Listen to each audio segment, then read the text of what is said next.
आयोग की बैठक से जुड़ी हुई एक बड़ी खबर जो मिल रही है वो आपको बता दें। 27 जुलाई को प्रधानमंत्री नरेंद्र मोदी की अध्यक्षता में होने वाली नीति आयोग की बैठक का विपक्ष के मुख्यमंत्रियों ने बहिष्कार करने की घोषणा कर दी है। हालांकि पश्चिम बंगाल की मुख्यमंत्री ममता बनर्जी बैठक में शामिल होकर केंद्र सरकार के प्रति अपना विरोध दर्ज करवाएंगी। विपक्ष का आरोप यह है कि आम बजट में गैर एनडीए शासित राज्यों की अनदेखी की गई है और इसी के बाद तमिलनाडु, कर्नाटक, तेलंगाना, हिमाचल प्रदेश और पंजाब के मुख्यमंत्रियों ने बैठक का बहिष्कार करने की घोषणा कर दी है। राज्य सरकारों का आरोप यह है कि केंद्र सरकार संघीय ढांचे की भावनाओं के अनुरूप राज्य को उचित सहायता नहीं दे रही है और केंद्रीय बजट में भी गैर बीजेपी शासित राज्यों के साथ भेदभाव किया गया है। देखिए, नीति आयोग की बैठक में होता क्या है, आपको फंडामेंटली समझना पड़ेगा कि आप बुलाते हो, आप उनको बैठाते हो, आप बड़ी बड़ी बातें करते हो और होता नहीं है कुछ भी नहीं होता है। होने का आपका बजट आपके विजन को रिफ्लेक्ट करता है। आप जिस चीज के लिए पैसा दोगे करोगे तो वही ना, आपके बजट से ही रिफ्लेक्ट हो रहा है कि आप करना क्या चाहते हो। नीति आयोग की मीटिंग में आप मुझे बता दो कि आज तक ऐसा क्या फंडामेंटल और सब्सटेंशियल काम हुआ है। वहां पर सिर्फ एक ही काम होता है कि कैसे किस राज्य को पीछे ढकेलना है, किस राज्य को आगे बढ़ाना है। तो कहने का मतलब ये है कि सरकार अगर इतना नॉन कोऑपरेटिव और इतनी छोटी मानसिकता से प्रोग्रेस कर रही है तो उनको जगाना पड़ेगा, उनको बताना पड़ेगा कि आप गलत कर रहे हो। और नीति आयोग की बैठक का बहिष्कार करने के विपक्ष के फैसले पर केंद्रीय मंत्रियों ने पलटवार कर दिया है। केंद्रीय मंत्रियों ने कहा है कि नीति आयोग की बैठक में राज्यों के विकास का रोड मैप तैयार होता है और विपक्ष का यह विरोध केवल मोदी जी के प्रति उनकी घृणा का एक प्रतीक है।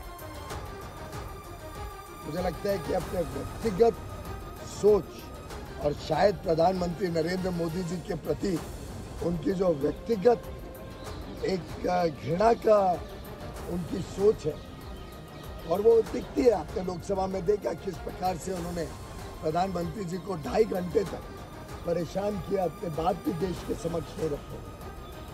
शायद उसके कारण ये विपक्षी दल अपने लोगों की भी चिंता नहीं करते, अपने समर्थकों की भी चिंता नहीं करते, लोकतंत्र की भी चिंता नहीं। बजट में तो भेदभाव नहीं हुआ है। मैं उसके बारे में आपके साथ कुछ फैक्ट्स आपके सामने रखना चाहूँगा और ये इन्होंने पहले भी किया है। मुझे याद है कि पिछले साल 27 मई 2023 को 8 ऑपोजिशन के chief ministers Kejriwal ji, Mamata Banerjee, MK Stalin जी, इन्होंने नीति आयोग की एक जो मीटिंग हो रही थी विकसित भारत एट 2047 उसको बायकॉट किया था। ये विषय दुर्भाग्यपूर्ण है और विशेष रूप से कांग्रेस और इंडी गठबंधन के दल पर्सनल इंटरेस्ट को ज़्यादा महत्व दे रहे हैं बजाय पब्लिक इंटरेस्ट के। नीति आयोग एक संघवाद के विचार की संस्था है जिस पर पूरा फेडरलिज्म के दृष्टि से विकास कार्यों की चर्चा की जाती है और इसलिए जो बायकॉट है ये दुर्भाग्यपूर्ण है। और असम के मुख्यमंत्री हिमंता बिस्वा शर्मा ने भी विपक्ष के विरोध पर तीखा हमला बोल दिया है। उन्होंने कहा कि एक तरफ विपक्ष को बिहार को पैकेज देने की यहां पर मांग करता है और जब पैकेज दिया जाता है तो उसका विरोध किया जाता है। इसके साथ ही उन्होंने विपक्ष से सवाल कर दिया है कि आंध्र प्रदेश का विभाजन किसने किया और जो वादा किया वो क्यों नहीं निभाया गया।